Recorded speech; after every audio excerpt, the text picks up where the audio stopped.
Welcome to my channel. This video sponsored by School of Business Organization.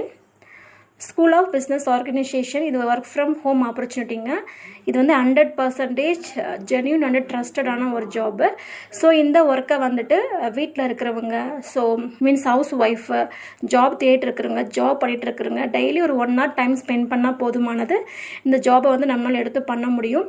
So இதனுடைய contact details உங்களுக்கு வேணும், so இந்த ஜாப்பை பற்றி தெரிஞ்சுக்கணும், டீட்டெயில்ஸ் வேணும்னா இந்த வாட்ஸ்அப் நம்பருக்கு கண்டிப்பாக டெக்ஸ்ட் பண்ணுங்க. ஸ்கிப் பண்ணாதீங்க. பெரிய தப்பு தினம் 300 ரூபாய் சம்பாதிக்க அரிய வாய்ப்பு. இன்ஸ்டாகிராம், ஃபேஸ்புக் பயன்படுத்த தெரிந்தால் போதும் content post and content publishing மூலமா தினம் 300 ரூபாய் சம்பாதிக்கலாம். இந்த வேலை செய்ய 5 நிமிடம் போதும். Work training support, group communication support, all language customer live chat support, முக்கியமா சொந்தமா ஒரு பிசினஸ் ஸ்டார்ட் பண்ற அளவுக்கு உங்களால கற்றுக்கொள்ளவும் முடியும், சம்பாதிக்கவும் முடியும். இந்த வேலை வாய்ப்பு வழங்குவது 5 வருடத்திற்கு மேல ரன் ஆகிட்டு இருக்க நம்ம தமிழ்நாட்டு company school of business organisation private limited. மேலும் விவரங்களுக்கு டிஸ்கிரிப்ஷன்ல கொடுத்திருக்க நம்பருக்கு வாட்ஸ்அப் பண்ணுங்க. நீரண ரத்தம் சொட்ட சொட்ட மருத்துவமனைக்கு கேரி பேக்கில் வந்த கை. என் பேரனை இப்படி பண்ணிட்டாங்களேன்ற மாதிரியா மருத்துவமனையையே ஸ்தம்பிக்க வைத்த அழுகுரல்.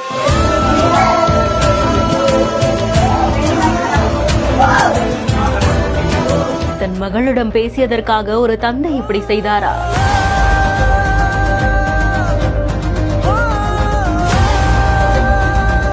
ராணிப்பேட்டை மாவட்டம் அரக்கோணத்துக்கிட்ட காலிவாரி கண்டிகை அப்படின்ற ஒரு பகுதியில தான் 24 வயதான கோபி அப்படின்ற இந்த இளைஞர் வசிச்சிட்டு இருந்திருக்காங்க. இவங்க தான் வலது கை துண்டான நிலையில மருத்துவமனைக்கு அவசரமா சிகிச்சைக்காக அழைத்து வரப்பட்டிருக்காங்க. கைகளை மீண்டும் ஒட்ட வைக்கும் முயற்சியில அவங்களுடைய பாட்டி பேரனை பார்த்து கதறி அழக்கூடிய காட்சியும் தீவிர சிகிச்சைக்கு ஆயத்தப்படுற காட்சியும் வெளியாகிருக்கு. அந்த இளைஞர் ஒரு பெண்ணிடம் பேசியதாகவும் இதனால ஆத்திரமடைந்த அவங்களுடைய தந்தை தான் இளைஞருடைய வலது கைகளை வெட்டியதாகவும் கூறப்படுது. இந்த சம்பவத்தின் காரணமா அந்த தந்தை மட்டுமில்லாம கூட இருந்த இன்னொரு நபரையும் போலீசார் கைது செய்து விசாரணை மேற்கொண்டு இருக்காங்க. துண்டான கை மருத்துவமனைக்கு எடுத்து வரப்பட்ட சம்பவம் அந்த பகுதி முழுக்க பெரும் அதிர்ச்சியை ஏற்படுத்தியிருக்கு. செய்தி குறித்து உங்களுடைய கருத்துக்களை கமெண்ட் செக்ஷன்ல சொல்லுங்க. மேலும் செய்திகளுக்கு பிஹைண்ட் இட்ஸ் ஃபாலோ. ரெடியா? அரே தூக்கலாமா? சுபாஷ் தூக்கு. போலாம். தூக்குமா. ஒண்ணு போல தூக்கு. சுபாஷ் தூக்கு. சுபாஷ் தூக்கு.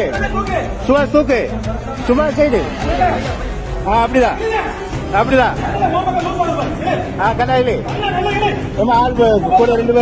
இவர் மட்டும் கொஞ்சம் போய் அங்க எட்டி பாக்கலனா இந்நேரம் அவருடைய நிலைமை என்ன ஆயிருக்கும்? சுமார் 30 மணி நேரமாக உயிரை கையில் பிடித்துக் கொண்டு தவித்த வாலிபர்.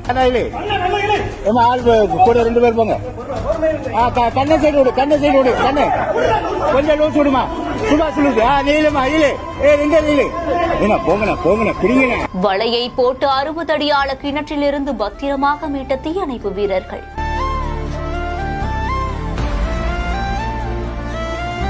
நெல்லை மாவட்டம் திசையன் விளை அடுத்திருக்கக்கூடிய ஆற்றங்கரை பள்ளிவாசல் பகுதியில மனநலம் பாதிக்கப்பட்ட 26 வயது நபரான ஐயப்பன் அப்படிங்கிறவரு அந்த பகுதியில இருக்கக்கூடிய 60 அடி ஆழ கிணற்றுக்குள்ள தவறியும் விழுந்திருக்காரு. தவறி விழுந்த அந்த கிணற்று பகுதியில ஆள் நடமாட்டம் இல்லாத காரணத்தால அந்த நபர் கிணற்றுக்குள்ள இருக்கக்கூடிய ஒரு கம்பியை பிடிச்ச மாதிரியே சுமார் 30 மணி நேரமா உயிருக்கு போராடி தவிச்சிட்டும் இருந்திருக்காரு.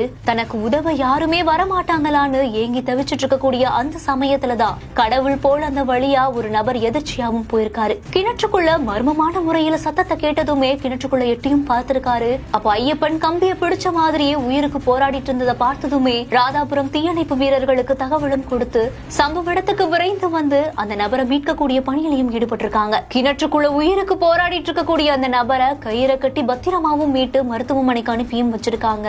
60 அடி ஆழ கிணற்றுல சுமார் 30 மணி நேரமா உயிரை கையில பிடிச்சுக்கிட்டு இருந்த அந்த வாலிபரை பத்திரமா மீட்ட அந்த தீயணைப்பு வீரர்களுக்கு அந்த பகுதியை சேர்ந்த மக்கள் நன்றியையும் தெரிவிச்சிருக்காங்க. இவர்களுடைய இந்த செயலுக்கு உங்களுடைய கருத்துக்களை ஷேர் பண்ணுங்க. மேலும் செய்திகளுக்கு நம்ம behind. Thank you for watching.